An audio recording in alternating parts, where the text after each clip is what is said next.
meeting. I'm obliged to tell you you're being audio and video recorded.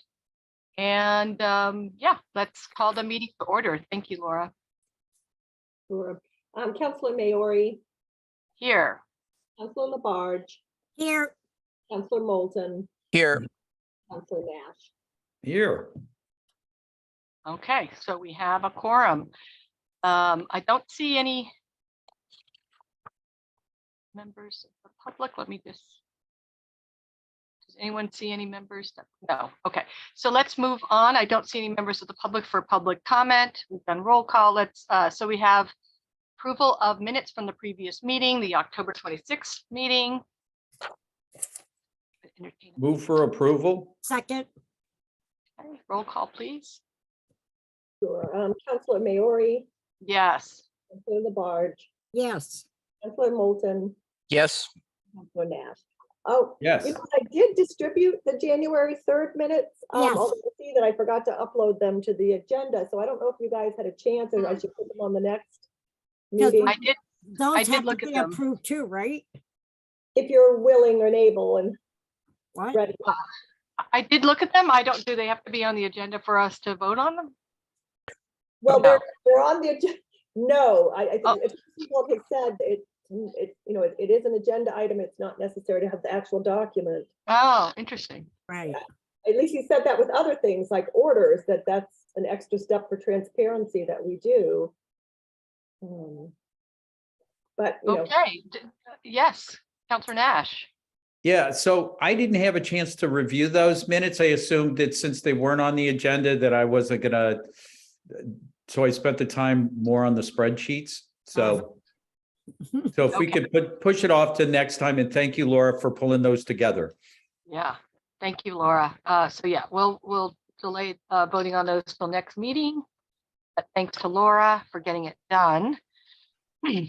Let's see. So then we are up to the second report, and our director not tonight, our financial to lead us through. Thank you for being here, Director. So I'm sorry, Councilor Maori, were you introducing me? I was. Okay, you cut out on my end. So good Yes. evening, everyone. Tonight I'm here with the second quarterly report. And if I may share my screen, Councilor Maori, I will Oh, wait. make sure I'm going to the right place. Okay, let me just, okay, good. Thank you, Laura. I think you did that, not me. Yeah. Great. And can everyone see my Yes. screen? So what you're looking at is the general fund revenues. This is as of December 31st. This is the general fund revenues. And if you notice, the first one I'm going to talk about, or as I mentioned at our meeting last week, we are on track for all our revenues, but in a little more depth. The first one I always look at is I think about that we're 50% through the year. So I go over to the percent collected, and that's where I look. Taxes, those are our biggest percentage. That's what really funds the city government. So we're at 44 and 48%, which is about the same that it is every year this time. So we're not really at 50%, but that's where we generally are at this time of year. And then I go down and I look at motor vehicle excise for second quarter. If you notice, this is at 19%. Councilor Labarge, can you see this? I know you asked me to do Yes. this, so I just want to make sure. Okay. 19.8. Okay, so at the 19%, and that's okay because the majority of the motor vehicle excise bills go out in February and the payments come in March. So we expect that to be lower this time of year. And then if you look, then I always kind of look at our big ones, the hotel motel. And if you look at those, you're going to see we brought in $526,034.63. Yeah. And that is, sometimes I wish I did these with a ruler. And that is at 78% of where our projected revenue is. So that is doing really well. And I just want to remind you, it is doing really well and we're happy. But remember, we kept those a little bit lower because we still weren't sure in 2022 when we set the budget, what things we're going to look like. At this time, hotel motel looks really good. So we're very happy about that. So it is running, as I said, at 78% of the projected. It is up 13% over last year at this time. And we are 1.7% over FY20, the second quarter, which was the last quarter just before the pandemic. So hotel motel looks great. Meals, that is at 407, and again, that's right here, $407,814.65. That's running ahead of the FY 2023 budget estimate. We are at 73.5% right here. So that is over the 50%, which is great news. And it is 11% over last year at this time. So, and it is 4% over second quarter in FY 2020. So all of that is really good news. You know, there has been discussions in some forums I've been in, is where we're seeing some of this. The question is always, is it because there's more people going out to dinner, or is it because of inflation and costs are higher? So I'm not sure what the answer to that is. When we look at the other spreadsheet or PDF that Council President Nash and I worked on together, we'll be able to compare a few quarters, but there is the question of what we are actually seeing there for increases. The next one I always kind of look at is the cannabis, adult marijuana excise. And if you look at that, we are at $454,954.28, and we are only at 46.7% of the budget. This year in FY 2023, I did not raise the projected revenues because I was concerned. And when I look at it for FY 2024, I am going to reduce it because I am concerned about whether we're actually going to meet this projection. As the market figures itself out, I still see us dropping there. So we want to be just very careful, keep an eye on that. The next one we look at is this bottom section right here, which is the pilots. And let me know if I go too fast with a cursor. I know sometimes when I'm watching people, it makes me sick when they move too fast. So these all together, these are all the payments in lieu of taxes. The amount invoiced are spelled out and they're calculated based on signed agreements and based on our set tax rate. So those were just invoiced in December, and that's why you're going to see a lot of zeros here. It's because I just sent out the invoices, and generally most of them are due by May 1st is the latest. That some of them are due in March, but most are in May 1st. So we'll see that money coming in. Ambulance services. So if we go, let's go down to, let's go to page 2, which is where it starts in the bottom of this page, parking revenues. And altogether, these parking revenues, the budget is about $1.2 million. It's actually $1,210,000 is what I projected my budget at. And as you can see, these are all of them are above 50%, which is all very good news. Parking has been an odd one, as we've mentioned over and over. I think parking has changed, so I don't think we expect it to be what it used to be. And I do believe that with the changes that the council just voted on, the ordinance change, that we may see more income coming in based on that. So I think that's going to be good news, and that may make up the shortfall that we're seeing now. I mean, that is certainly always the hope. The next one I look at is the ambulance services.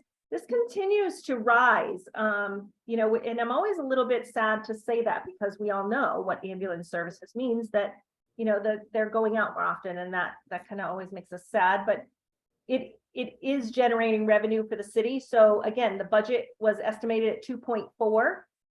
We are already at 1.5, so we are at 79% of our budgeted revenue already. When I looked at, for FY 2024, this is a budget line that with the mayor's approval that we could push a little more, and we may do that because I've looked at that for like the last 4 or 5 years, and that continues to go up. So that's one of the other ones I look at. Excuse me. Yeah. What? You're going fast here. Oh, I'm sorry. On the ambulance service, you said what? That toward the end, I didn't catch that. I said with the mayor's approval for FY 2024, it is a budget line that we could actually increase a little bit more, that we could count on that revenue because it seems to be going up. So therefore, like right now, I projected the budget at 2.4. we're already, if things continue, and the fire chief has said this, that they have taken more calls this year than any other year, Right. that we could probably push this 2.4 a little more. So maybe we could push it to, like 2.7 million or 2.8 and be assured that we would meet that, because right now I'm at 1.5. So I'm on track, really, if you think about 50% through the year of bringing in $3 million. Right. Because Can I add something here? I do have a resident who lives across the street from me. And apparently he did call the chief and he was going to go to the Gazette and so forth. He's been so upset. I don't give out names, but I'll talk to you personally on it, Charlene. And apparently, he lives across the street from me, and the ambulance came to his house like about 1:30, 1:45 in the morning. Picked him up and brought him to the Cooley Dick. He was livid when he saw his bill. It was over $5,000 for transporting by ambulance. So anyways, I think he had called the mayor's. He told me he was going to call the mayor's office. He was going to go to the Gazette or whatever. So I kind of cooled him down and I said, let me find out what's going on here. So that's why I just asked you to slow it down here. I need to know, I heard you say an increase. Well, I need to let you know that I do have a resident that is outraged right now of the cost, what it costs. And I did tell him when my husband was transferred from the Cooley Dick to Bay State, his was $5,000. So yes, ambulance, I mean, I can't speak to the cost of what the transport is. I mean, that's a different conversation. And I think, like you said, it should be offline and with the fire chief. But what I was saying was not to increase the cost to individuals. Okay. That we could count on. Right now, I only count on $2.4 million in revenue. And we're bringing in more than that. So I could increase the expected revenue, but I'm not talking about increasing the cost of an ambulance service. Okay. So I apologize. Thank if that you. was confusing. Because I couldn't catch that. You were going fast and I said, well, I got to bring this to your attention because I'm very concerned about that cost. From the Absolutely. It sounds From like a here, from conversation. West yeah. Stanton Road to the Cooley Dick. And I know that if they're busy, they use another service, another ambulance company. So I don't know what's going on there, but I'm going to talk to the chief myself too. Thank you. Council President, I think you had a Yeah, I question. just wanted to add into this. Chief Davin sends out reports to us monthly. And one of the things we've seen a big uptick in is calls to the Northampton Fire Rescue for mutual aid. As other communities are struggling to have their own ambulance services fully staffed, when they're struggling, they call us. And that's part of the other reason we're seeing an uptick in this as our ambulance services are being pulled into other communities. Just, I wanted to add that. No, thank you. I was going to wait till the end to ask this, but now that it's been brought up, I was curious about whether the revenue isn't kind of different, whether it's mutual aid or, for Northampton residents, it's just revenue. Is that correct, Director? So, If we're going out to other communities, does that change this, these numbers? So we can bill if we pick up and we transport for mutual aid. But I think the costs are different, and I really don't want to speak too much to it because Right. I know the division chief Lemberg can speak to it, or Chief Davin better than me. But unless we have like a shared service or an MOU, then we would have a different revenue line. But yes, generally, if the ambulance running, it all comes into the ambulance line. Okay, thank you. Thank you. Okay, I can't see Councilor Moulton, but I guess you can continue. Okay, see so you. the next thing is we kind of look at the charges for services, which is the next section here. And these are all the fees that the different departments take in for, like city clerk, the fees that they do for vital certificates. So if you get a copy of your marriage certificate, or you file your intentions to be married, or you get a copy of a death certificate or birth certificate, that would be the city clerk. And you know, cemetery internments, if you got a permit for that. I'm trying to think what else. The building inspector, the building inspector one here, that's Department of Revenue. That would be for the shared services with the city of, the town of Williamsburg. That is a contract that we have with them, and you will see that money coming in before the end of the year, once it's been invoiced. So that's all of these kind of fees. And as you can see, overall, we're a little low, and mostly that's because city clerk, the tuition for Smith Voc. If you look at it, this big line here, that comes in, it's billed, I believe, every, I think it's not every quarter. I think it's 3 times a year. So you will not, so you can see we still are owed $6.3 million. And that's exactly where we should be at this time of year. Although it does say 25%. So maybe I'm wrong. Maybe it's 4 times a year. But in either way, that money will come in, but that's why this line is so low. Okay, and then if we go to page 3, and this is license and permits.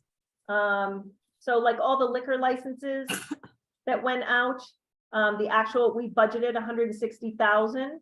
Actual revenue is 169 that we brought in. So we are above at 105. You know, one of the things I wanted to bring to your attention is building permits. Remember, like the last year or two, has been low. Yep. You know, so we kind of lowered it because, you know, inventory, getting supplies, getting skilled folks to do the work was very difficult. So we kind of lowered it. And now if you look, I'm halfway through the year, I budgeted 300,000. I already brought in $316,000.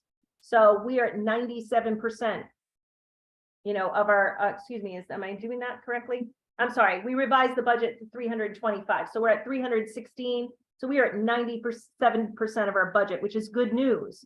You know, like the building is back, and it looks like inventory is opening up, supply chains are opening up. I mean, that's my interpretation. You know, so that's a line that's looking really good. If you go down here, weights and measures, is that the right one? You make weights and measures is good. So we're getting out there. Wiring inspector, that's looking good. We're at 65%, so we're above the 50%. So overall, license and permits is at 78.6% halfway through the year. So that's good news for our revenues. And this is where we talk about free cash. When we talk about free cash being generated, we budgeted, you know, $985,000 for the entire year, and already at 50% through the year, we brought in 774,000 of that. So anything above this 985 that we collect, that's what gets turned into free cash at the end of the year. So anything that is higher than what we said we would bring in, that becomes your free cash. And generally, and the mayor talks about this, is you want to best practices based on the Department of Revenue's recommendations as well. You want to generate 3 to 5% free cash in your budget every year. So the next thing, you know, like federal revenue, we don't really look too much. I mean, this is Medicaid reimbursement for the school. So there are some students where we can apply for Medicaid reimbursement based on their situations. So this is money that comes in, and the school puts in all of the information, and then the federal government reimburses us.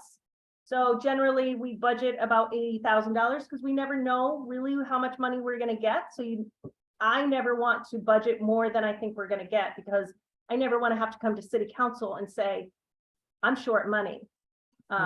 So here you can see halfway through the year, depending on the students population, we've already brought in $100,000. And I think we revised this. I stand corrected. I don't have, this is a revised budget. Originally, it started at 80 and we revised it to 159. Because I think we realized we were a little low there. So then we look at the state revenue. These are the state aid revenues, discussed in the mayor's presentation. It includes the Chapter 70 aid. This is state pilot land here.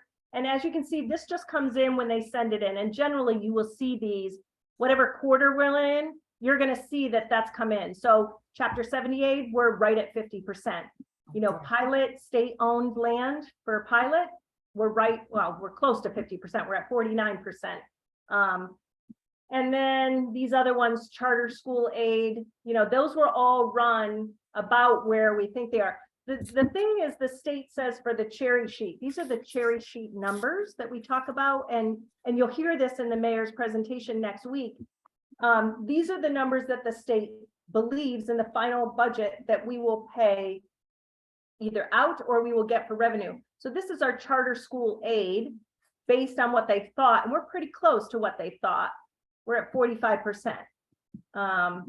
And then, we've got unrestricted general aid, which is our UGA, and that's right at 50%. We're a 0.1% off there. So those are the state aids. And again, we're right at the 50% mark, right where we should be. And that comes from the state. We have no control over that. And then if you look at this section here, we're talking about parking tickets. And then these are the motor vehicle reimbursements.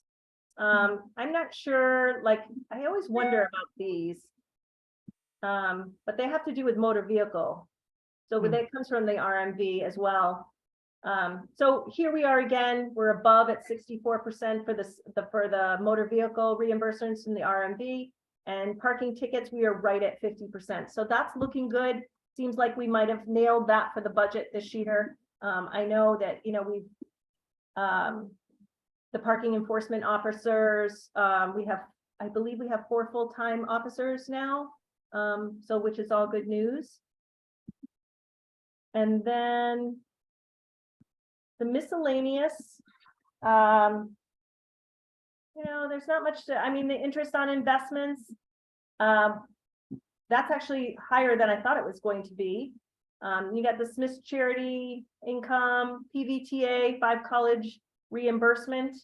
I actually just billed for that just recently. That's why you'll see that as a 0 right now, but we will get that reimbursement. Veteran Services Regional Assessment. So as you well know, we have agreements with communities who are part of the Veterans District.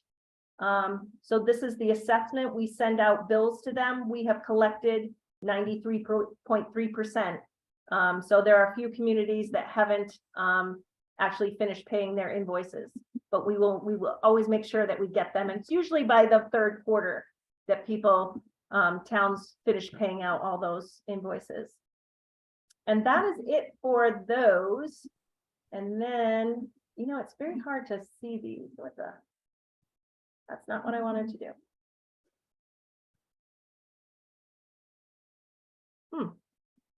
Okay. There we go. So now, can I ask a general question about revenues? of course, We're looking good, right? yes. Yeah. Thank you for all the detail, but yeah, it seems line after line that there's no budget line revenue line that we're worried about, and that we're trending well in unexpected ways or in positive ways overall. Yes. So yes. Okay, cool. That's if I didn't mention that, I should have up front. Yes, things are looking really, really good. So that's all good news as far as we're all concerned. And just to add one more piece to that, it's that we're doing well in terms of the revenue to our budget plan. It's not to say that we're rolling in money. What it means is that we are definitely on track to meet the revenue needs of our budget. Exactly. It's exactly Thank right. you. And you're right, and I should clarify that, because we're always looking at two things: how we're doing compared to our budget, which we are doing very well. And then we're also comparing, like, how are we doing, are we seeing growth? It used to always be the conversation, we're comparing against the months, quarters, years before the pandemic. I would say hotel, motel, and meals, we've rebounded in those. Again, the question is always, did inflation help us go over the finish line for that? Or is it really people have come back? Parking, I think, is always going to be different. But we are seeing growth in other ones. So you're absolutely right. There's two metrics to look at when you're thinking about the budget. But we are looking great as projected.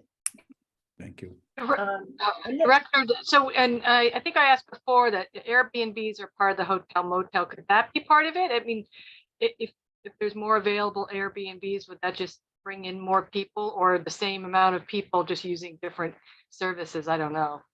I don't know the answer to that either. And Yeah. we will kind of look at that in a little more detail when we get to the PDF that Council President Nash and I kind of put together, because that actually breaks out the short-term rentals from your traditional hotel motel. So we can look at that. I don't see Great. that being a big factor. Yeah. But still income coming into the city, revenue. So Yeah.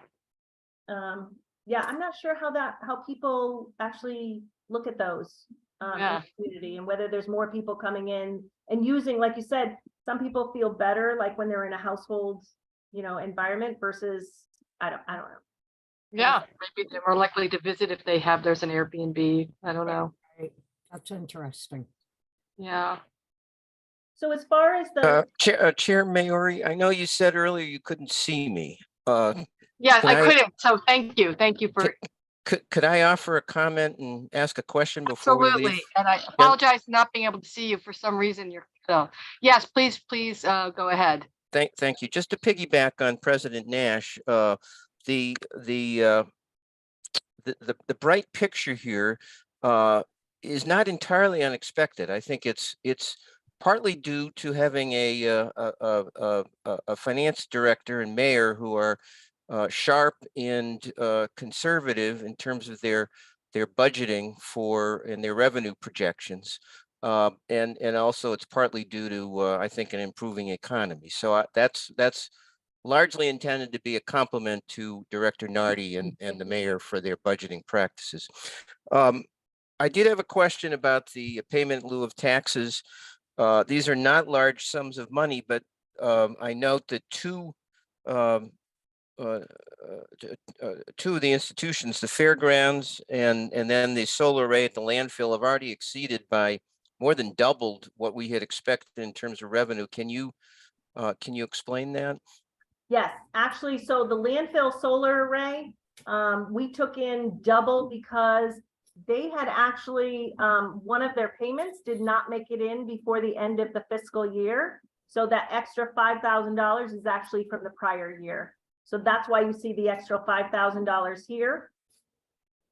Okay.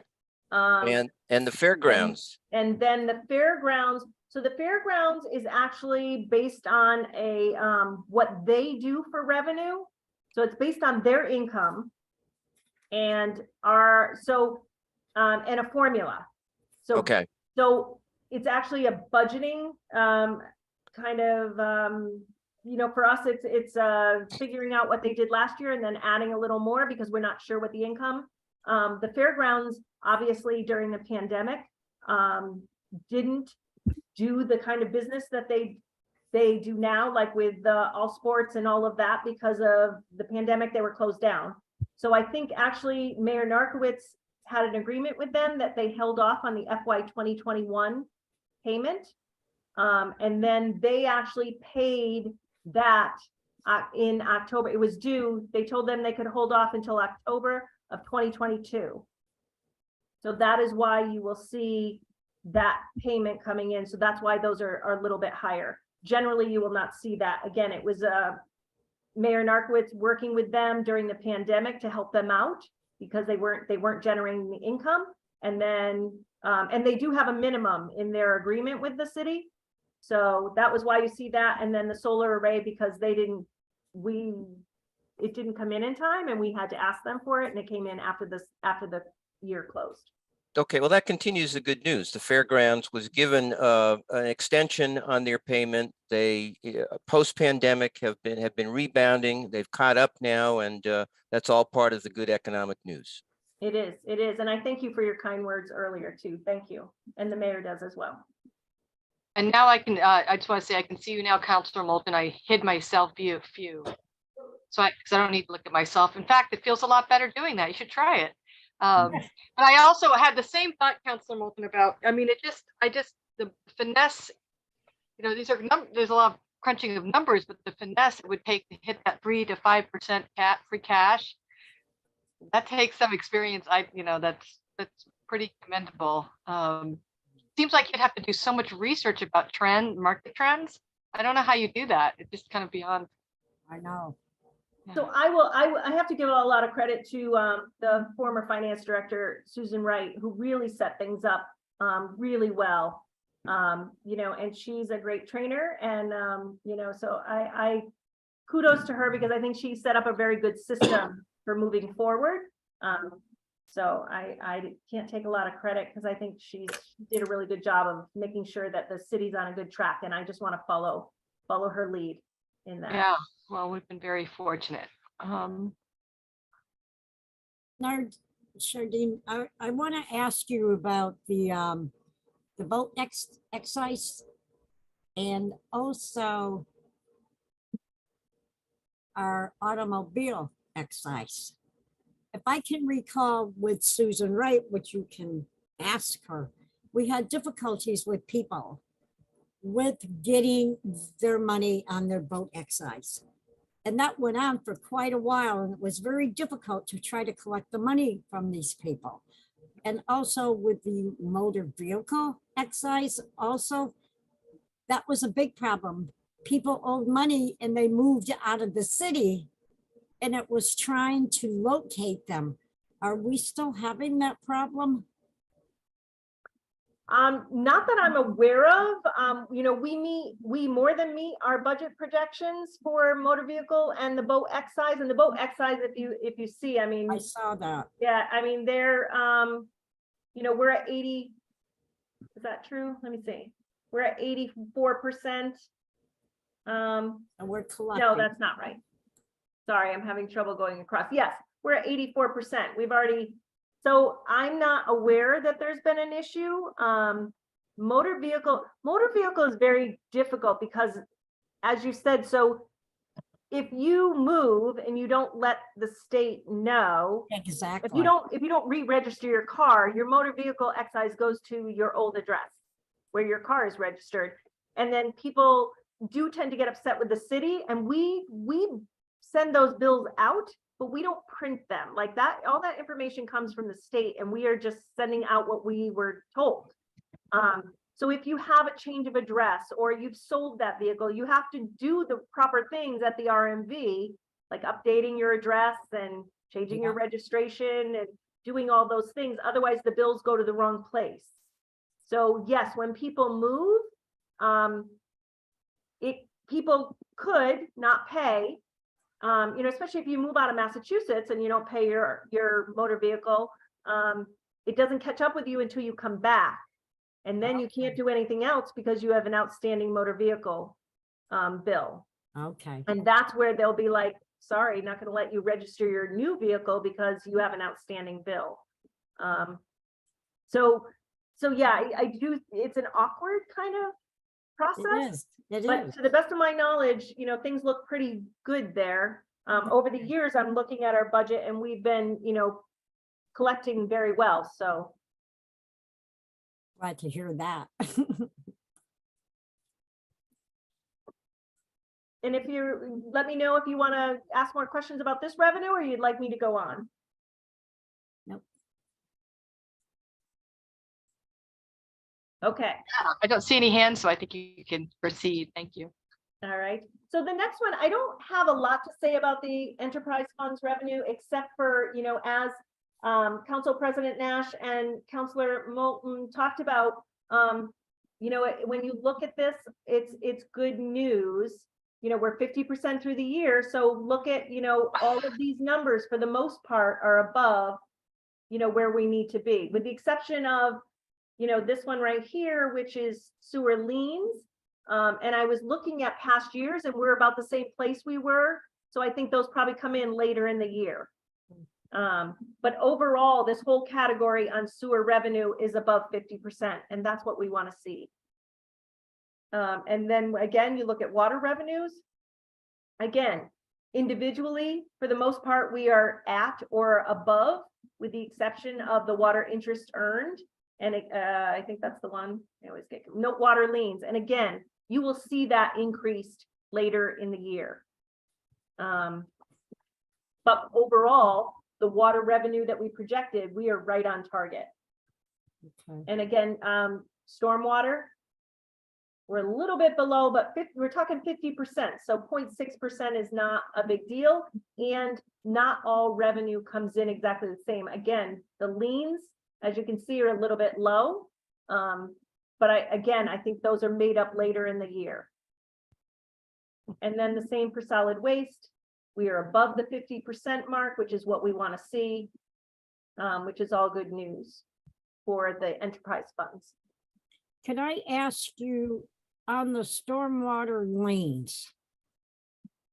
What do we do as a city to help people who are into a lane? What do we do? Do we do the same thing like we do with the taxes and so forth? We work out something for them? So I would say it's probably a very prescribed process that happens. Similar to that is that they are notified, that there's multiple options before a lien is ever put on somebody's home. So I'm not familiar with the actual details of how that works I would assume it's similar. I know how it kind of works for taxes, and I'm assuming it works similarly for all the enterprise funds, that people have an opportunity to communicate, and then, we try to work out plans with them.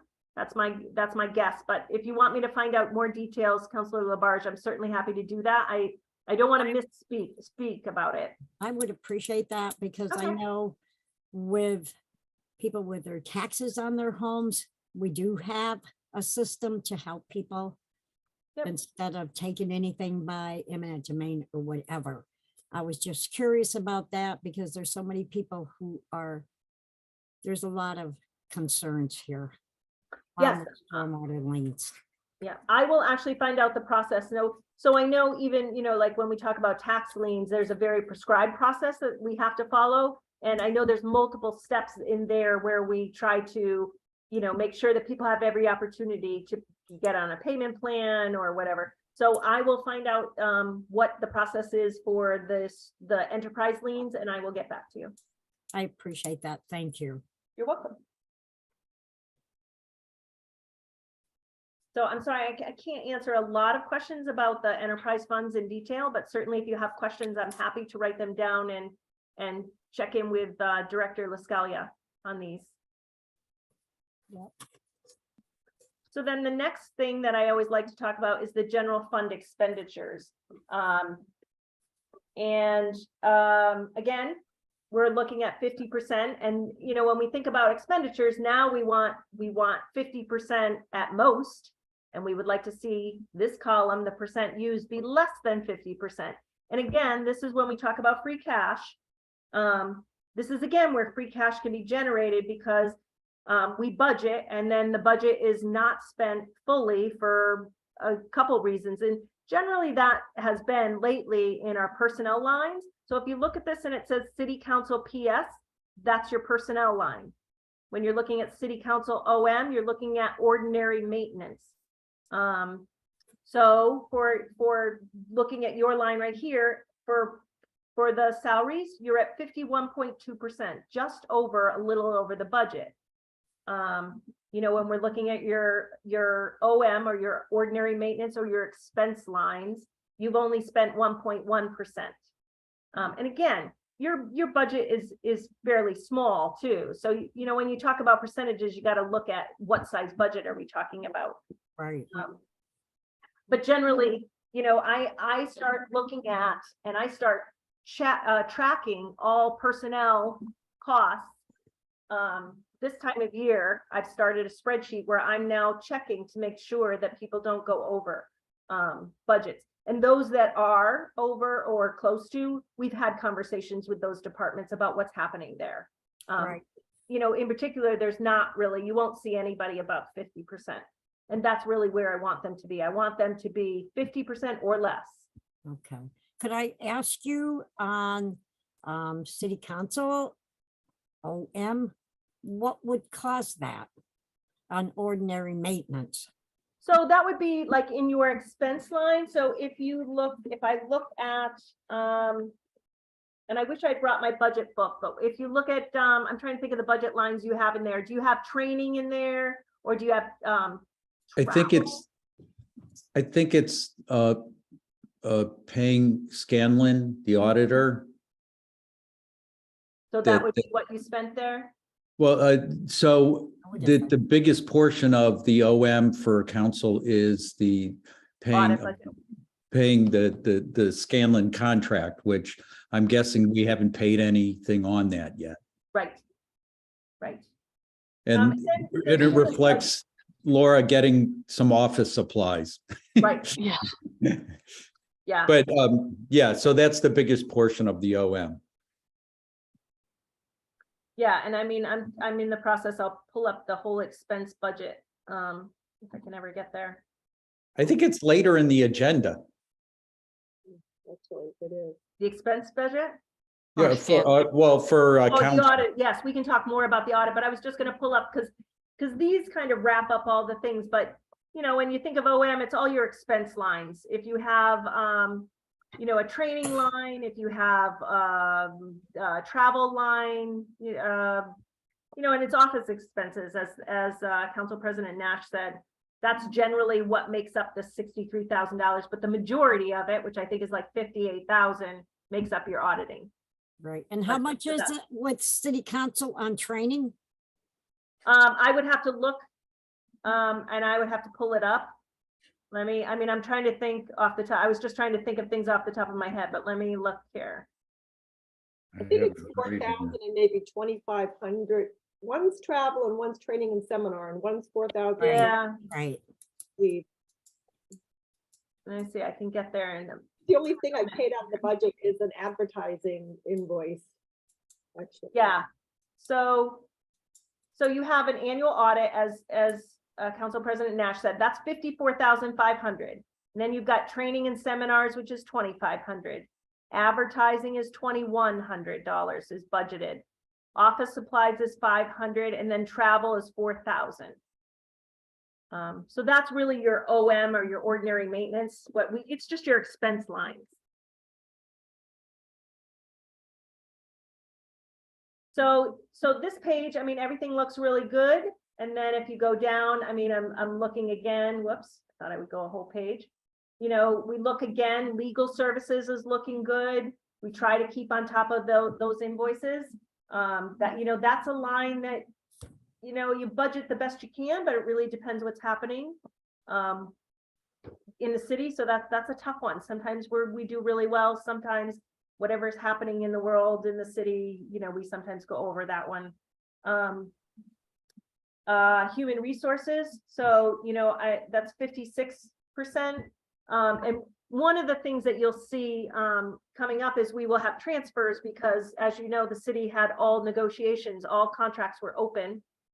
So eventually you will see the mayor will bring to you when all the contracts are closed, she will bring to you a request because we didn't budget for that. We have to move the money into the budgets depending on how the contract settled.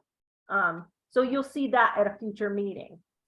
So some of these you'll see because contracts did settle and you're going to see them slightly higher than 50% now because we need to move money to cover those. And this happens every 3 years when you have, you know, negotiated contracts. Because last spring we had no idea. So we put money in the budget somewhere else and then we move it to when we know the contracts have settled. So anyway, for the most part, you will see most everybody is within the 50%. Some are a little bit higher, and we know what those reasons are, and we will be addressing those. But most everybody else is the 50% or below. And some of them you're going to see that are even a little bit lower, and we know, as many people are, we were having trouble filling positions. I think Right. Donna, the DPW director, Director Lascalia has talked about, filling positions has been difficult following the Bad. first early years of the pandemic. So you're going to see them running a little bit lower there than other departments. A highway is same. Snow and ice, until 2 weeks ago, I would have said it wasn't winter. And now we know it is. So you'll see that budget line go up. Oh, Charlene, I was talking with the director of DPW. And you're looking at over a year ago, we had that problem of filling positions. I think at that point she was at 17. And then when I had recently talked with her, she still was having problems. She's up to 19. I talked with a resident of mine who is an executive director in Chicopee. Same problem. They cannot fill positions. And Donna even told me she went up on the pay scale to try to get people, having a hard time. Yeah, it's not unique to Northampton. You talk to almost any business and they're having a tough time finding qualified applicants, or honestly, just applicants. Exactly. So yeah, it is an interesting world and an interesting time that we're living in. Yep. I remember, when I first started my career, getting a job in a municipality was, they were lined up at the door. You're right. Competition was stiff.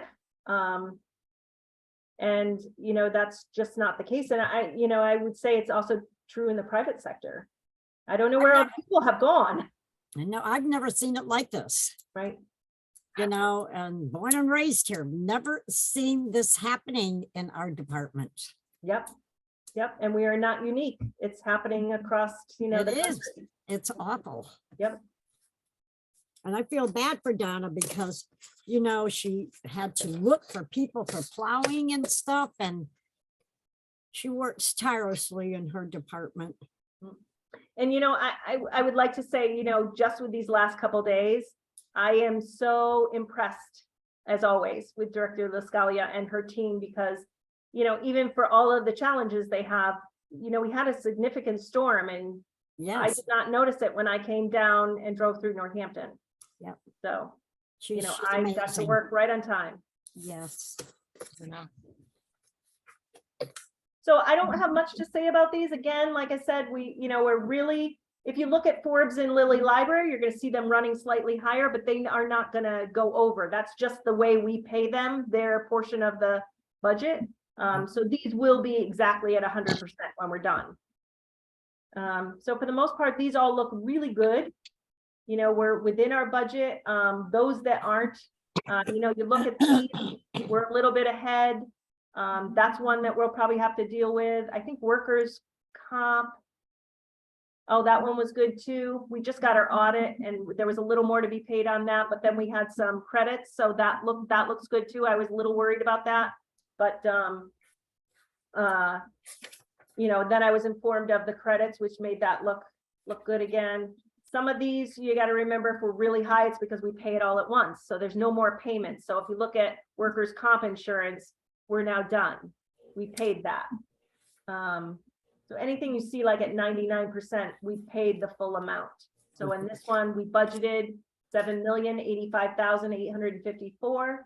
We paid out the full amount, which only came to $7,070,631. So again, this $15,000, will be pushed to free cash at the end of the year. And that's pretty good. I mean, it's kind of hard to budget these things, especially health insurance. You need to make sure that you budgeted enough for all your employees who are eligible for health insurance, but then some take different plans, or they don't take a plan. And, that's the big thing for municipalities. It's a big cost because you have to be prepared to pay for that. But yet, or in the case of we don't have full staffing, where that budget doesn't get paid out as full as you expect because we just don't have the employees, which is a sad statement too. And that's here, our medical insurance right here. That's being paid out. And I always try to keep an eye on this because this is a huge $12 million just for this budget line. You want to make sure that we're not running high in this line, and because that's a big cost. And if I'm short there, I have to come to city council and say I didn't budget that very well. And I Isn't hope that the biggest cost, say Charlene? that again. Isn't that the biggest cost in the city? Is Other than the schools, yes. right. Yep. Yep. Yeah, schools are number one. Yep. Yes. So that's the next big line, and that's the one we always want to watch, and that's one of the unknowns that we don't really know until March.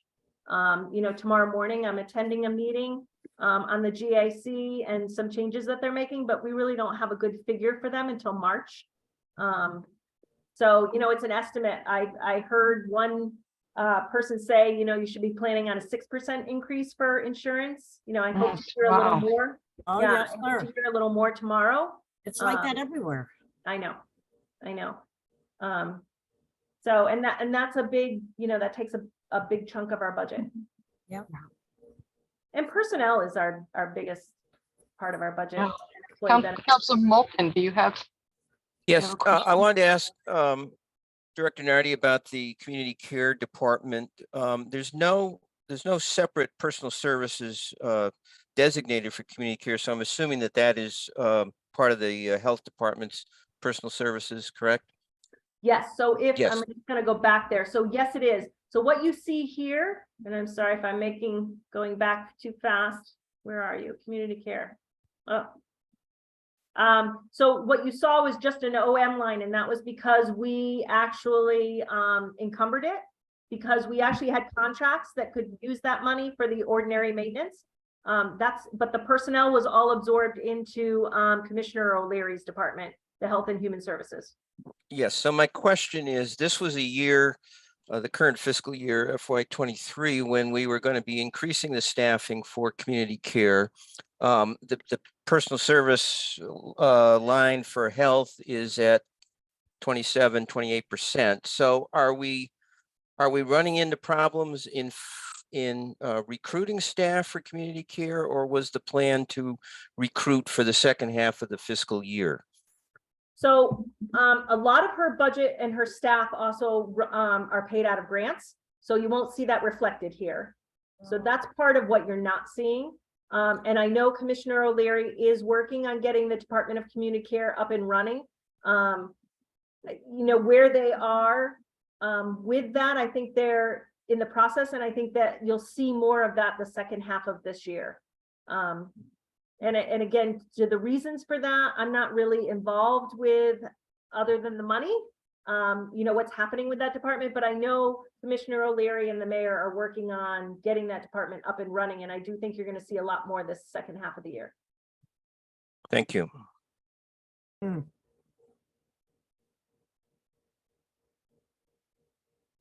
Any other questions on the general fund expenses? So then, and then we just move on to, and I can never, if I can move that. Where's the last one? So then we have the enterprise fund expenses. And again, I'm looking here. I'm looking at this last line, percent used, and over sewer enterprises, Director LaScalia is running at about 37% of using. And again, some of her costs don't happen on a quarterly basis. So sometimes these aren't a good indicator of where we are. It looks like oh, wow, we're going to have a lot of leftover money, or, we've over budgeted. And that's not necessarily true. Some of the costs hit at different times, and when they hit, they don't hit an equal amount each quarter. So, them you just kind of have to watch. But, water, we're at 48%. Expenses, stormwater is at 30%. And then again, solid waste is at 33.4%. So again, in my world, for budgeting purposes, Director LaScalia has done a great job because we are not overspending money. Yep. And then the last sheet I have is the sheet that we talked about and created, or I created with Council President Nash. So this machine, let's see if I can make this a little bigger for you. How's that? Whoops. Perfect, How's that? perfect. Okay. So this one gives you a little more in-depth snapshot. So when we talk about meals tax here, so the first quarter, the month that we got paid was September, and this covers, so we got paid in September 2023. This covers sales from May of 2022, excuse me, let me start again. Payment in September of 2022. And these are from the sales of May, June, and July prior to September. Okay. So we took in $203,000. This last quarter, the payment came in December, at the end of December, and it covered August, September, and October. And we took in $204,000 in meals tax. And then based on, we estimated the sales tax, the state took in 1.7 and 1.6. And we estimated that that means in the city of Northampton, there was about each quarter, about $27 million worth of business at all of the restaurants or places that sell meals. That's kind of what this is set up to do. And again, these are estimates just based on the sales tax. So then if we look at short-term rentals, which you asked about, Councilor Maori, Yeah. here, so these are kind of smaller numbers, but this is your short-term rentals, which I believe, you know, that they always talk about, that's your Airbnbs. So, you know, we took in $11,000 the first quarter, $12,000 the second quarter. And then you can compare it to the, I'm sorry, I started to point with my fingers, didn't help. So then you can look at the other quarters here. Like this is September of fiscal year 2022. So again, that means it's September 2021. This is September 2022. You can compare $11,000 this past September to the year before at $10,000. So it's increased. You know, if you look at this green part, that is when COVID was the biggest time for COVID. Yeah. So if you look at these numbers, they're all a lot smaller. You know, this is the beginning. This was February, March, and April of 2022. That's the beginning of COVID. So we only took in $89,000 for meals. And then these are the other big year, you know, timetables. So those are highlighted in green. And then if we go down to the traditional hotel lodgings, again, in September of 2022, which is fiscal year 2023, in May, June, July, we estimate there was $3 million worth of hotel motel during those months, and we took in $201,000 for that quarter, and then $324,000 the second quarter.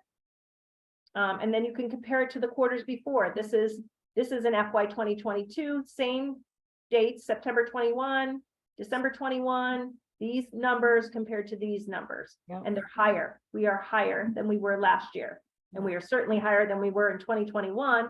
And we are really looking good. If you look at 2020, this is before COVID, we took in $290,000 in December of 2019. In December 2022, we took in $324,000. So that's good news. And then the same here when we look at cannabis. This is a different story. It tells us a much different story. You know, September of 2022, we took in $245,000. In September of 2021, which this is fiscal year, and I should have put that up there, I apologize. We took in $344,000. And again, you know, I don't comment on the revenue source, just the money at this point. So forgive me if I'm just commenting on money. September 2020, 307 compared to the 245. And then if you look at 2020, this is September 2019, fiscal year 2020, we were taking in $535,000 compared to $245,000 in September of this year or 2022. And again, 444,000 the same time, and this year, you know, we only took in 209. So for a cautionary tale for me, the finance director, for revenue purposes only, I need to keep an eye on that because that's going down. And the city has relied on this revenue for its operating budget. So that's a Right. cautionary tale for me. And then really that's about all I have, but I'm happy to answer any more questions you have. Council President. Say something.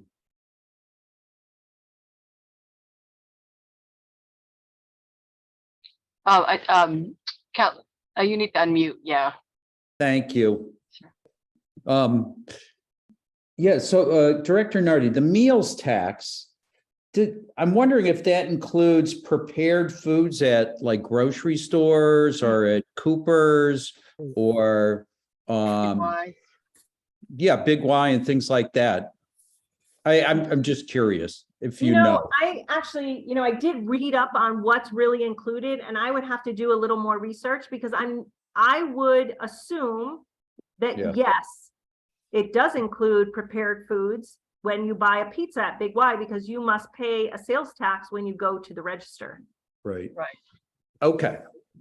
So yeah, so I'm trying to, as I'm about to say something, I want to make sure I framed it right because what we're seeing is roughly, based on the quarters you reported this year, in these sectors, we're seeing about $40 million worth of economic activity for across all of these sectors.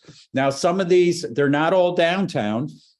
Some are in Florence, some are in the grocery stores, in our convenience stores, but a good chunk of that represents our downtown and that we're seeing some really strong economic activity since COVID.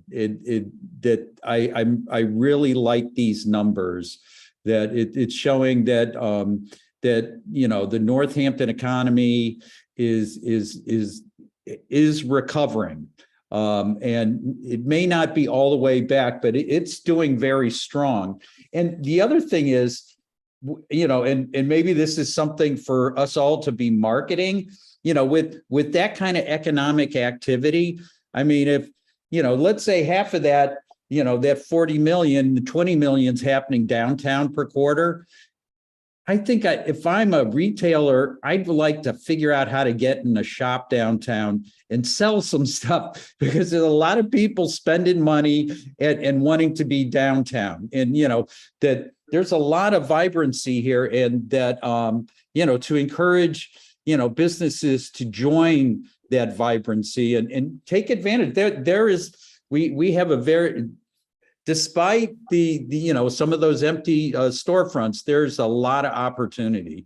And I want to thank you, Director Nardi, for pulling this together because it highlights, how, not only the revenues that we're getting, but it also points, these are really key indicators as to, people are staying here, people are buying meals, and that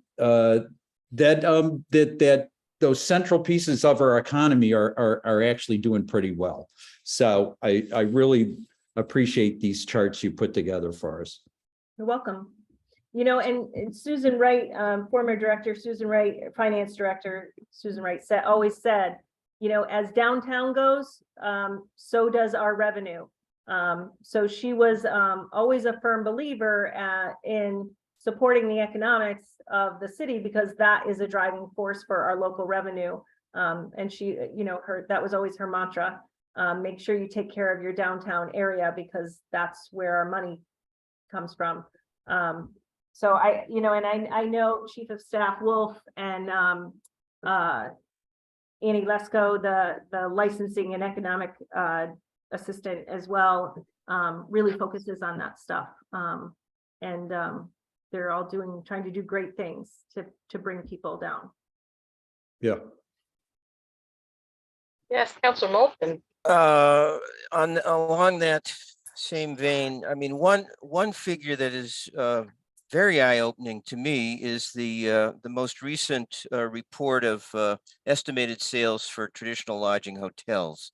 5.4 million received in, that's the estimate for December, for the receipts from December. And that is, I mean, that's the highest by far of any quarter going back, what you show on this chart. So Right. that, and I don't think there have been any new hotels that would have been operating in August, September, October that would be a reason for that. That Right. simply seems to be more stays plus something for inflation. But that's a real strong figure. Yeah, so I would actually look at, the last good was 2020, December. And one of the things that I was told, again, by Susan Wright is, one of the things you always saw a higher increase in hotel stays when you think about, so December's payment is from August, September, October. And what you have in October is the colleges have Right. their family weekends. Yep. And then you're going to see an influx of a lot of people coming and staying for the weekend for Smith College. And we're also, as you well know, the 5 college area. And, a lot of people are pulled to Northampton, even if their children's, stay in Amherst or go to Amherst College or UMass. They stay here because there's so much in the city. So she said you'll always see a bump in December for that October family weekend. And then she said you're also going to see a bump in meals and hotel motel in for the same time frame because of graduations. Yep. So you look at September and those tend to be a little higher because September covers May, June of the following spring. So that's when you'll see an increase too. But you're right, that is a really high number. And the last good one was before COVID, December 2020. Excuse me, December 19th. December 2019. I'm sorry, I can't speak. So, yep. Which was 4.88 million. So this one is 600,000 above that. So that's Right. that's Huge. Yep. Yes. Yep.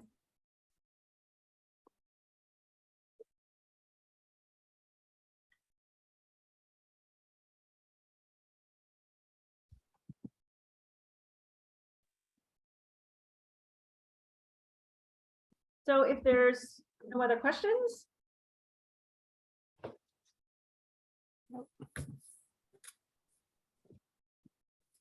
Yes, Council President. I just want to say that was great. Thank you for the deep dive, Director Nardi.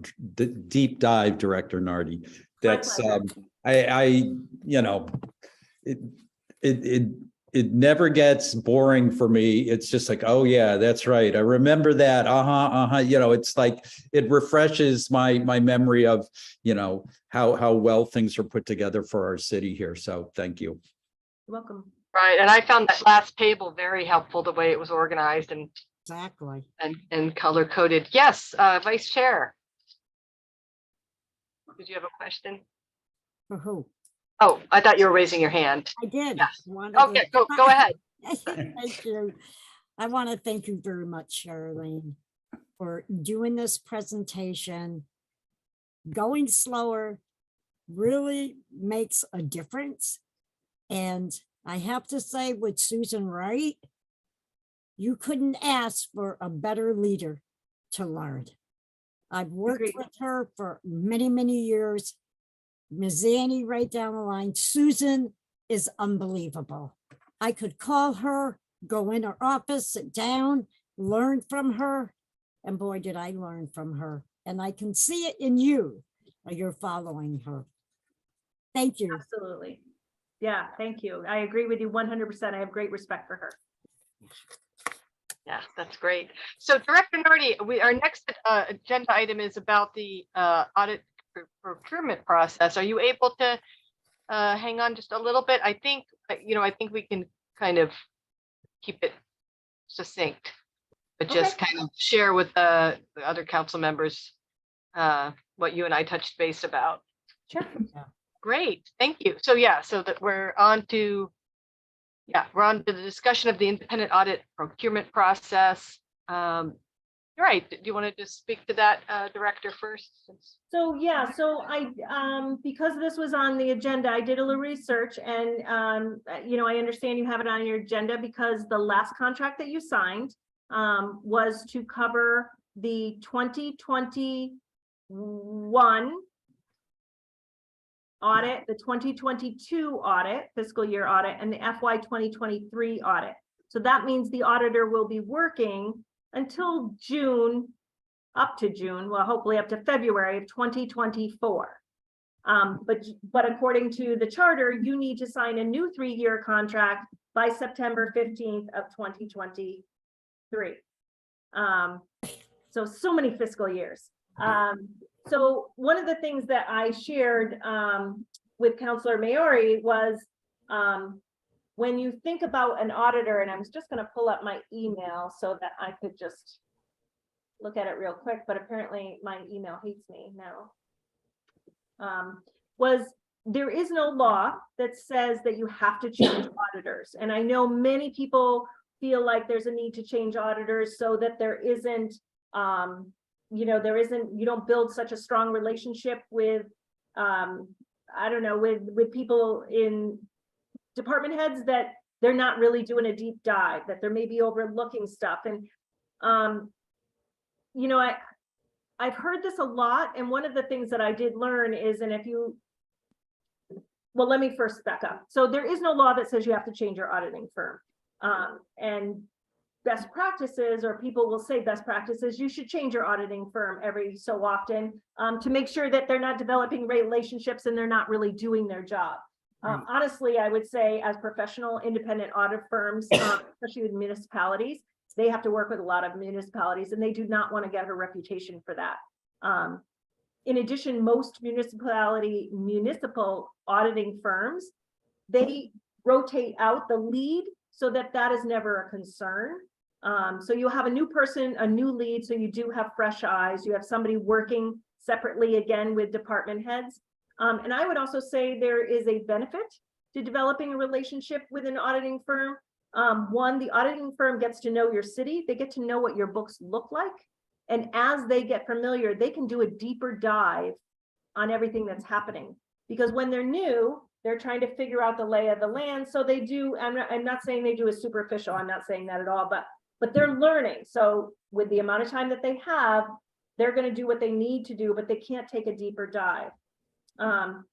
In developing a relationship, you also have an ongoing working relationship with your auditor so that I can call them throughout the year and say, hey, we have this new money. How do we deal with it? ARPA was one of the biggest things. And I will tell you, Scanlon was amazing because they were working directly with DOR. DOR knows it. They were in all the meetings. So we were on top of it. And that's thanks to our independent audit firm. So there's my plug because I really have great respect for them. And actually, I worked with a different auditing firm in a different town, and I would have said the same thing. I liked the relationship. They were professional. They were honest. I also feel like with the changes that we had some really important retirements, Susan Wright being one of them, and we've got some more coming up in the financial departments. And therefore, I would recommend to you that you keep the same auditing firm, because you want them to realize right away if there's any changes. And I'm not talking about fraud. I'm just talking, we want to make sure our books are the same, that things are being handled the same. And when we're talking about changes in our city auditing office, we've got future pending changes coming up, retirements. You want an auditing firm that can say, gosh, this isn't looking like, the way it did in years past, or we want our new people to call up and go, how do I handle this? I want my new auditor, when my senior auditor decides to retire, I want them to be able to call up and say, how do we handle this? So I strongly encourage at this time that you consider, re-upping and renewing your 3-year contract with Scanlon because of the upcoming retirements and the changes that we have had in financial personnel. One of the things I always do think every 6 to 9 years, you should do a check on the cost, make sure that you're getting a good price for your auditing services. But most of the auditing firms you've got out there, they're all good, there's several good ones. But there's no requirement for you to change. And there is always the challenge when you do change, because they need to learn the city needs to learn what they, how they want things. And when you talk about fraud, a lot of people are concerned about fraud. If you do a search, the individual fraud examiners, Yeah. they actually came out with, and I shared with Councilor Maori and Council President Nash some figures, and I got them updated. Fraud found in independent audits is about 4%. Fraud found in by accident is 5%. Fraud found by tips is more 42%. So really, when you think about fraud, you're concerned about developing a relationship and them hiding it.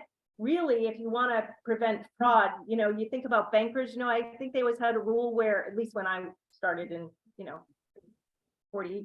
35 years ago, in banking, they used to make you take 2 weeks vacation to make sure that it was kind of like when you would see something unusual happen if they were out for fraud. That's what you should do. You should have your employees go away for a while, and then you'd see if something happened. But again, I don't think there's fraud. There's always questions, in the audit where they go to all the department heads, and they ask if you're aware of anything unusual. One of the great things about municipalities is we have a check, what am I trying to say? A check balance system. Checks and The balances. auditors, Yeah. Balance. yeah, so, you've got the auditor checking the treasurer, checking the collector, checking the, assessors, checking the finance director. So, there's a lot of, I guess my point is, fraud is not the big concern, I believe. What you really want is you want a professional firm that's in there. Their job is to opine on the financials of the city and to make sure that we are within the regulations of state and federal law. And that's really what an independent audit does. They really, as much as, they ask about fraud, if they find it, but it's really more, that's going to be a tip. That's not going to be really in the finding of their work unless they're looking for it. There's my 2 cents. Right. And also we have Counselor Garrett now, so we have another checks and balance. He seems to, There you go. I mean, eagle eye, It's- finds things. Vice Chair Labarge.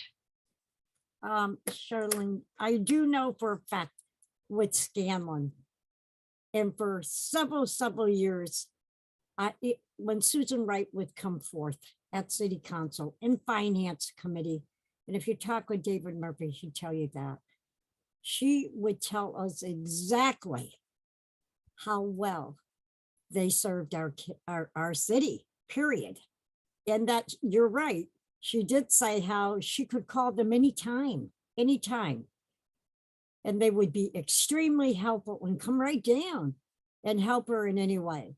And I know for a fact that Scanlon himself had talked about how, and on the report of going into the departments and looking at situations of more training for staff also that would be needed. I'll tell you, Susan and all our mayors that we've had highly have recommended them, and I found them to be excellent myself. I think the city now, how long have we dealt with Scanlon? I think it's been a while. I Quite a would bit. say, yeah, I would say it's, and I am not really sure, to be quite honest. I feel like it's at least been 6 years, if not more. It's been decades. Yeah. I know It's that. been decades, okay. I mean, I look back, there was a point, I think when Susan started, it wasn't always Scanlon. Or maybe that was before I Susan's started time. in 2000 in the fire department. I know Scanlon was audited Yes. then, so it's been at least 2 decades. Okay. Oh, yeah, definitely. More than. Definitely. So one of the things is I want in my auditing firm is I want them to be able to know the rules and keep up on them. And again, when, I just think of ARPA, I want to be able to call my auditor, and I will say that Scanlon and Associates was on top of the whole ARPA thing. They were going to meetings, they were actually working with DOR to figure out how to report this stuff, how to work it. I had multiple meetings with the principal at Scanlon and Associates just to say, okay, this is what this is what the mayor would like to do. What does that mean? How do we handle this? Every single phone call was taken, and there was a lot of confusing information about ARPA. Honestly, it was this is unprecedented, and the state was figuring out how they were gonna, handle it. The federal government came down with rules that didn't always work. So even the auditors just weighing in and staying on top of that, that's, a big deal. And like you said, Councilor Labarge, there are amazing resources. And one of the things I always think about as an audit, it's really important that they opine on our financials. And I always want to have a clean audit, but also with new people, with new things, there's training opportunities. That's right. It's not always about a gotcha because there's fraud. I mean, it's not about fraud. It's about, we're doing things the proper way. And, like we can make adjustments, we can make journals, or we're learning. And I think, I find that Scanlon and Associates is about making sure the city up front is doing the right things. It's not about a gotcha at the end. You're right. So I don't know if there's any more questions. I was interested in your timeline that you attached for procurement. It looks like the finance committee, I wonder if we should just look at that briefly, share that. Okay, let me. Just so it just looks like we have to have, the finance committee has to, Recommend. yes, Laura. Okay, that was a timeline that I put together because fortunately the first time the city ever did a full procurement process was in 2015, and PM Powers did it at that time. So I have, the example of the process they followed, time to follow. And she actually did put together an RFP, I think using I think she got them from other communities. So there is, a base document that it's possible to use as a template. But just based on the process that she followed then, that's where I got this timeline that, in order to award the contract September 15th, of course, the finance committee would have to interview and make recommendations and have a recommendation by August. You have to kind of backtrack from the date the award has to be made. And in order to do that, of course, you probably have to issue an I was trying to pull up the sample timeline, and I'm having, Yeah, it says May 24th for a rendering on the RFP, the final RFP. I mean, I'm just thinking, well, maybe I had thought for some reason that Director Nardi had given that, but yeah, because I mean, that's actually right around budget. I mean, if there's leeway, maybe that isn't the ideal time, but But yeah, I think if we're going to be holding the budget, I'm just thinking we might be actually holding the budget hearings around then. right. I mean, you pretty much have to issue an RFP by June 1st to give auditing. Oh, okay, so we have to do that. Okay. To respond, and then you have to review the RFPs, decide who to interview. Yeah, so it's kind of just based on all of the steps in the process that it really. Right. And of course, It goes to council first and then gets referred to us. no, I'm trying to remember. It didn't. I mean, maybe That's not how it went. I'm not. I've only been involved with one. That my first year on council, we voted. Yeah. Most of the process started in the finance committee since I've been Okay. here. Yeah, All right. so Right. And that's only if you're going to decide to go out to bid. You don't have to. Oh, right. Right, Right. that's true. Uh-huh. Yes, council president and then Councilor Moulton. Thank you.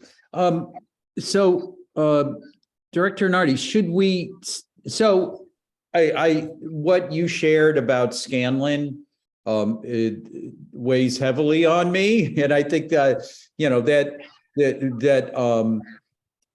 that's probably a good idea that we return, but at the same time, should we still, like you were mentioning, should we still put out an RFP to see who bites and get a sense of, are we getting fair value?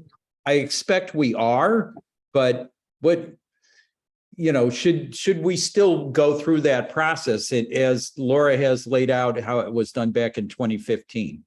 Well, you'd have a difficult time. I mean, so there, I do, sometimes it's really good to make sure you're getting a good deal. I can tell you, you are. But putting out an RFP means that you are really considering another firm, because there is, people are actually putting a lot of effort into responding to your RFP. So then Right. you would need to have a fair and open process. What I'm suggesting is that because of the changes that are coming down for the city, that you renew for 3 years and then you consider going out for an update. When there's some more experience in the city of Northampton again. Because working with a new auditor is a lot of work. So you're gonna have new people working with a new auditor where nobody really knows how things should look. And to me, that's gonna be a little more challenging. It can be done, but it's not something I would recommend. Right. I would recommend that you stay with your same auditor so that your new people have some guidance and some experience to lean on for how the city books should operate and look. So just a follow-up comment that during my time on council, I was on finance for a little bit as I was filling Jesse Adams' his committee assignments. And this topic of you really need to get a new auditor every few years, it's been on the agenda, for several years now. And that and that we, during my time on council, we've always said, well, let's just stay with Scanlon. And I think they're great. But as the newbie counselor back then, I was like, oh yeah, that sounds like a good idea. We should be thinking about doing that. And during my time on council, we haven't done it. And so maybe the lesson for me in this is that, yes, it's probably a good practice, but that it's not something that you need to adhere to very super strictly if especially if your finance director is coming to you and saying, things look pretty good, they're doing a great job, and we have a great relationship. So, Yes, Director, and then Councilor Moulton. And I would agree with you, but I always ask, what is your goal for going out to bid? And just to get a new one, that doesn't make any sense to me. And I know that's been advocated. I've heard that before. And again, I would argue, what is our reasoning for it? Andrew did go out in 2016, which was only, 2 contracts ago, and you still stuck with Scanlon. Yeah. So you did actually do that test while you were on council, or at least 2 years ago or 2 contracts ago, that work was all done and they stuck with Scanlon. So there. thank you. Councilor Moulton, did you have a question? Yeah. Yeah, my question, Director Nardi, is how large is the universe of potential auditing firms that we would hear from if we were to go out to bid that serve municipalities in Massachusetts? Is it a handful, or is it 10 or 12, or what's the number we'd likely be looking at? Honestly, I do not know. I know of 3 firms myself, but with larger firms, I feel like some firms are eating up the smaller firms. And so one of the things I think is wonderful about Scanlon and Associates is they do a lot of things for the city that other people don't, like doing some of our reports that we just don't have the financial expertise to do, to actually report to the state. So they take our data and they do those reports for us. Larger firms are going to charge for that, or they're not going to do it for us. So larger cities do a lot of that reporting and they just give it to the auditors, where Scanlon and Associates is used to the smaller communities, especially out here in the western part of the state. And they do a lot of that hand holding for us. And again, I'm not saying that the people that, you have working for you and the mayor, or the people working for the mayor, aren't capable, but we don't have the time. Honestly, we don't have the expertise. So a lot of the GASB rules that keep changing, Scanlon takes care of that. They use our data, but they're taking care of that. And larger firms are not going to do it. So to answer your question, the short version is I really don't know. Okay. But I like the smaller hometown kind of we work on this together versus just give me your data and you've got to have everything ready. And I've seen that happen with larger. Yeah, and my instinct is that that's what we would prefer as a community. So I guess I'm comfortable based on Director Nardi's recommendation in renewing with Scanlon for another 3 years. And then that will take us up to FY 24, 25, 26, right? Yep. And that will be then a decade beyond when the last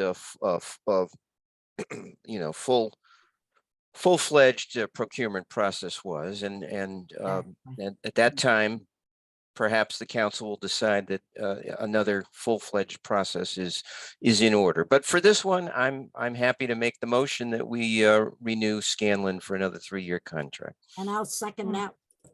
or that we recommend it. We recommend to the full council that we do that. I just want to check in, Laura, did you have something to say? Oh, Were you trying to? in 2020, when we decided not to go out for the full procurement, you know, I was asked to just ask Tom or Scanlon to give us a quote for 3 years. And at that time, I did call some other municipalities like South Hadley and others to sort of compare, because there are some fees in there that can be compared, like the end of school report. End of year school report is a $10,000 charge. The daily rate for performing the federal audits, I think he charges $800 a day.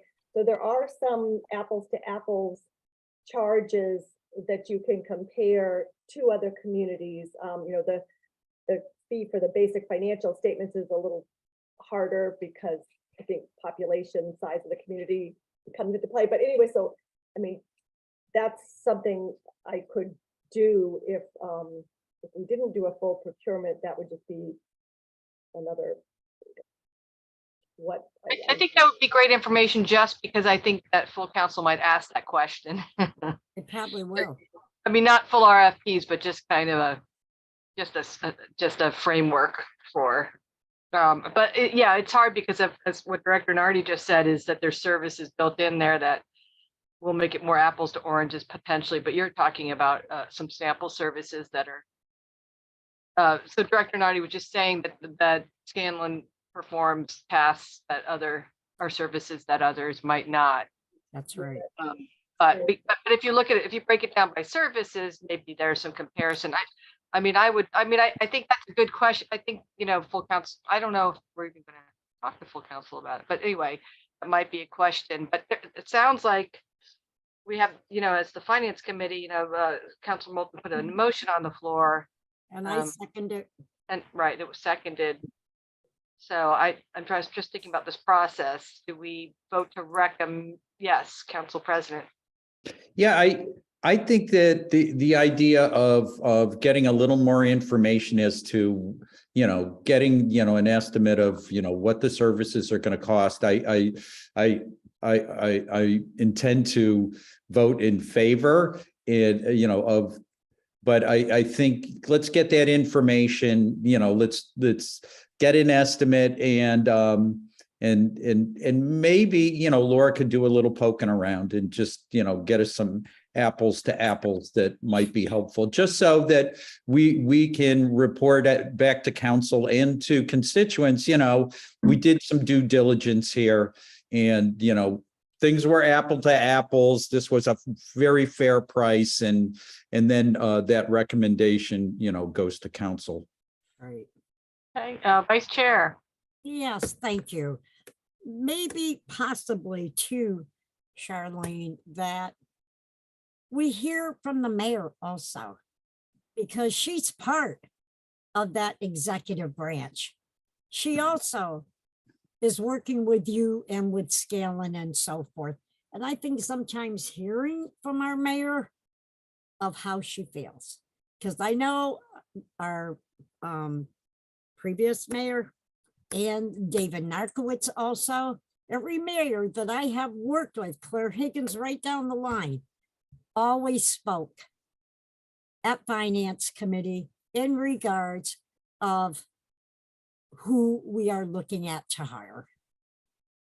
Okay. And reasons why we should or should not. And you explained it all to me And I'm fine with what you had stated.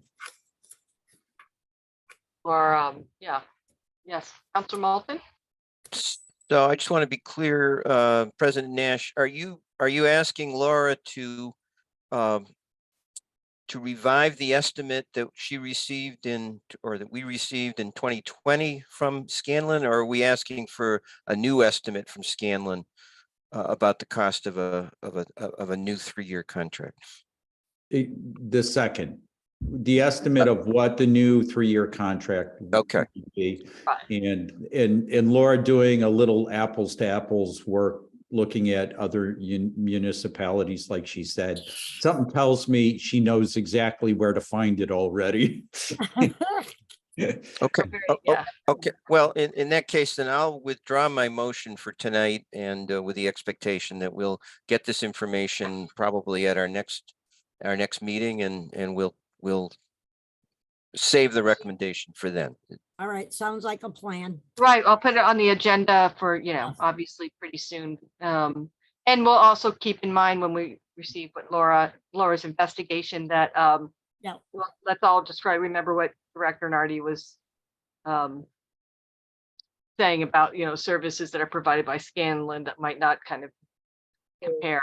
And also that really compelling point about, the learning curve and the ability to do a deeper dive. So that was really helpful to unpack that with you. So yeah, we'll put it on the agenda pretty soon. And then we'll, And I'd like to hear from the mayor also, if possible, about talking about our auditors. you want her at the meeting or like an I email? don't care. I want to hear Okay. from the mayor. Okay, Yeah, I hear you. thank you. Okay, I'm sorry, Laura, I did you? just think it's critical because I know Charlene's position, but she does work with the mayor and works with the auditor. And that is where the value is. Just like David Narkowitz right down the line, they spoke of the necessity of keeping who they felt as our auditor. And I'm hearing exactly what I'm hearing from Charlene. And as far as I'm concerned, Councilor Mayor, I've heard Jim Nash already. Let's move on, do what you want to do, get your apples and oranges, whatever. And let's have Laura go ahead and do the research to see what she actually finds here. It'll be very interesting. Well, I appreciate your experience with that, Counselor. Laura, were you saying something else there? Few weeks, I think it did last time for Tom Scanlon to get an estimate to me after. Right. Yeah. It may not be Okay. Well, we'll make sure we check in and, in terms of the timeline, Right. one way or another.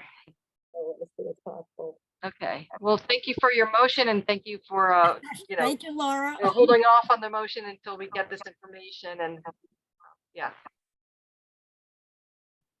Okay, so that was very illuminating.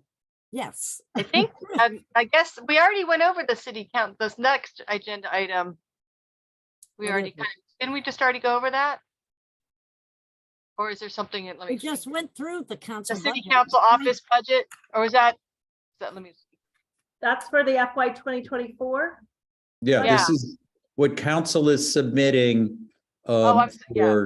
for the coming fiscal year. Got it. That Laura and I pulled this together, and also Councilor Vice President Foster was in the loop as we discussed this. Basically, we're keeping everything level funded. That we're not adding anything. We're doing exactly what we did last year, and that that's what we have submitted. And the narrative, Director Nardi, can we add to the narrative at this point? Sorry. So yes, so I gave a deadline. But yes, you have time to add to the narrative. Please keep it to 1 page because that helps the book. And then Okay. put on your actual budget on the other page. So if you can keep it to 1 page, that would be great. And then of course, yes, you have time until we actually finalize it. So yeah, you have a couple more weeks. Oh, so we can't add like 2 or 3 pages. So we have it all be on one page. If you could, please, that would be great. All right. And then I have a request to Counselor Moulton, who made a top 10 list for the things that council worked on last year, which would be great if we could have you share that at council maybe next time.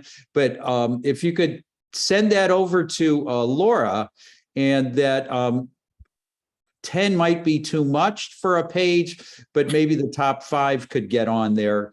And if the council feels it's important to put this in, I mean, we will make the book work. If you feel strongly, I mean, I do think it's important that the council be able to talk about what you do. Your role is really important. So if you feel it's important to be on there, we'll make it work. I just know Okay, that thank was you. always the rule in the Thank you. past, but. All right, so Thank you. if you have 11, Counselor Moulton, feel free to add. I know. I will share my list with Laura, and she can share it with the rest of you. And I mean, I'm certainly not opposed to someone editing my list. Yeah, I think it's a great starting was- point. That was done many times to me during my previous career. So being Excellent edited. idea. Excellent idea. I think the community always really appreciates understanding our jobs better, since they, I there's know. sometimes. And I'll make a little shameless plug, but I think we need to use our training budget up a little bit more, because, now that we're out of the pandemic, because it also serves the purpose of relationship building in our council. And I think that's always a plus and makes a council work well. And so I look forward to thinking, now that we're not, not quote, not quite post-pandemic, but now that we're thinking about more, more venues, that the council thinks of ways that we can both, perhaps learn something new about our municipal jobs, but also build our own relationships in that way. And that doesn't violate open meeting law. That's what's because we're in learning mode at a conference or a training, even a day training.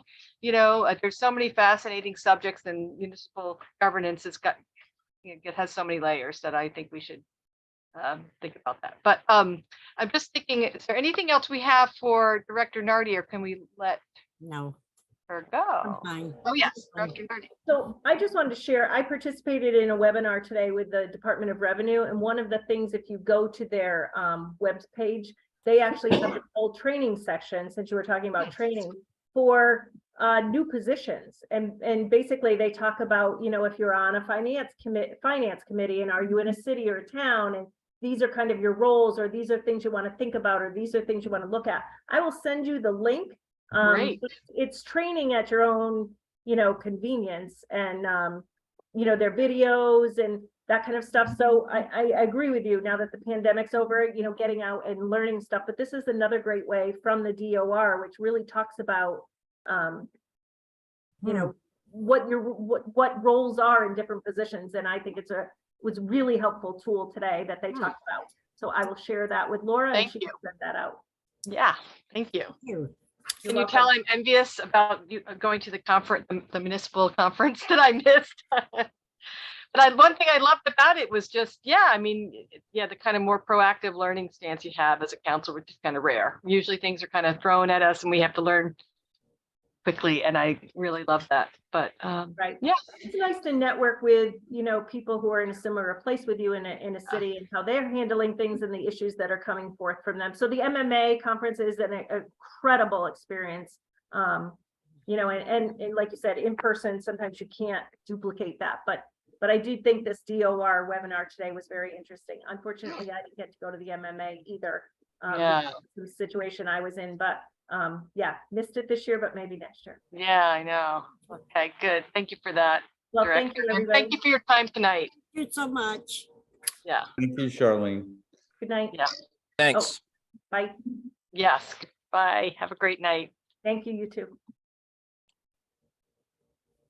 Yes. Yeah, so in terms of the people counselors wanting to go to trainings, reach out to me and I will work with you to figure out how we can fit it in under the budget. We actually have a really tight budget. Yeah, And one of the things you'll see in our expenses this year is that we had a little bit of an overrun in Yeah. the clerking for the select committee. right. And that, which I see that as a necessary expense to have the select committee be Absolutely. successful. And also, I look at it as also, it was funding in support of our terrific administrative assistant, who we just couldn't ask another thing for her to do this year. No way. And that, Absolutely. I mean, that's the thing is, the pandemic has made Laura's job just, I mean, the minutes alone, that could be its own job. I just think about that all the time. But, No, I was but I'm thinking, happy to talk to people and Right. figure out how, there's, that as we come down to the end of the fiscal year, there might be some funding available if people want to do some things, but I want to make sure that by the end of the year, we have a balanced budget and that the mayor and Charlene are pleased with us having a zero and not a negative number. Absolutely. I mean, I was really just thinking of something very low key of like a half a day or a day. One thing I really enjoy, which is free, is our tours of the DPW tours and our, what I like learning about them. But I also really like when the counselors are together learning. Hearing other counselors' questions and all that. So I'm thinking really low key, but yeah, we can put a pin on that one, and I'll come to you if I have any great ideas that are inexpensive.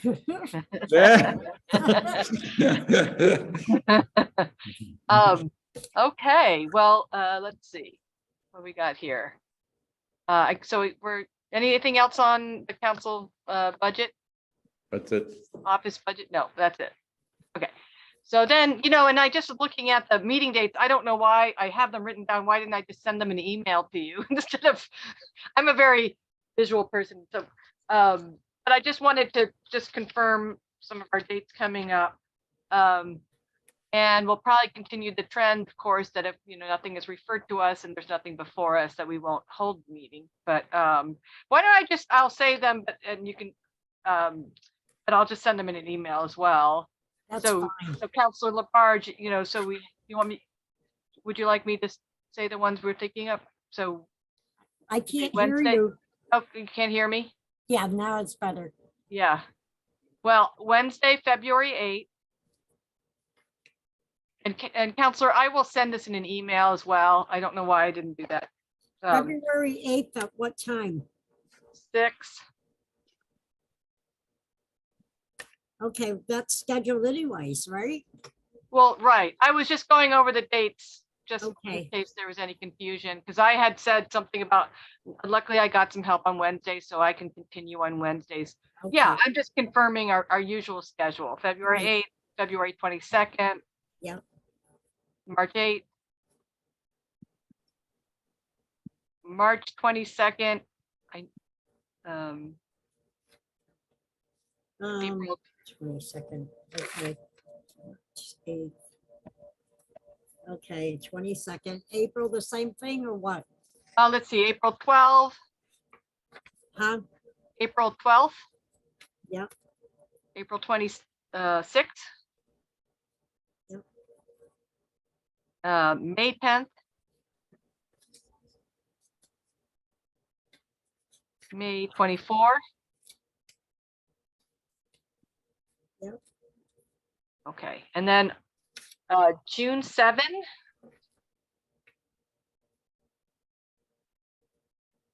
June 21st. I just left it at that.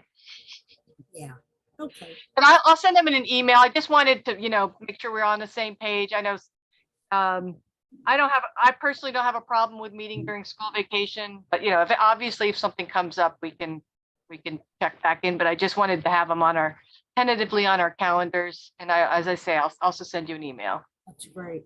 Anyone have We'll any have, issues?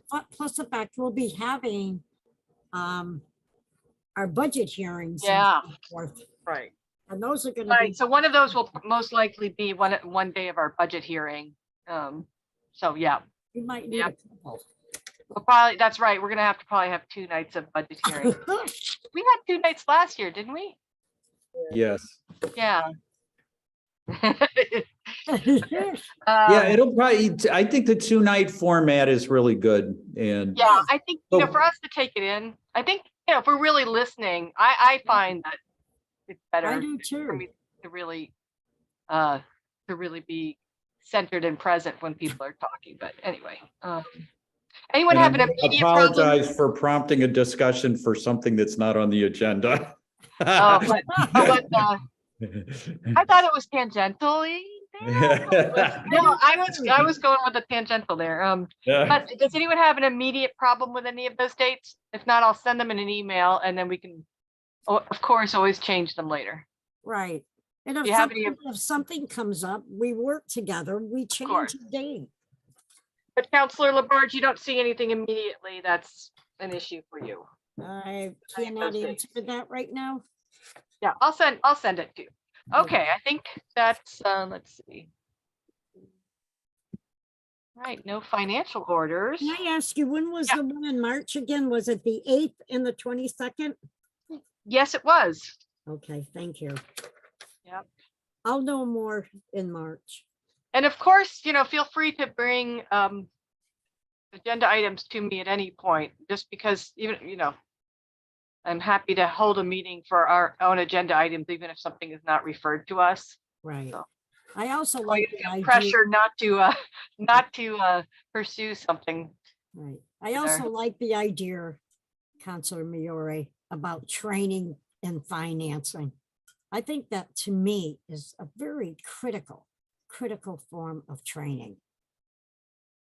Yeah, well, I'll let you know what, I'll talk to President Nash and we can look at what comes before us and what I Right? think 'Cause you Director can Knight has watch to. all the videos in the world. Going to training Yeah, is, and the that might be the contact- tough part. Finding an in-person training might, I don't know, but anyway, something to Susan think Wright about. might know, or Charlene. Yeah. Is there any new business? Move to adjourn. Second, Roll call, please. Laura? Leori, Yes. Counselor Labarge, Yes. Counselor Moulton, yes. Counselor Nash. Yes. We are so adjourned. Thank you. It's lovely I always love being with the Finance Committee. Are you going to take a dunk?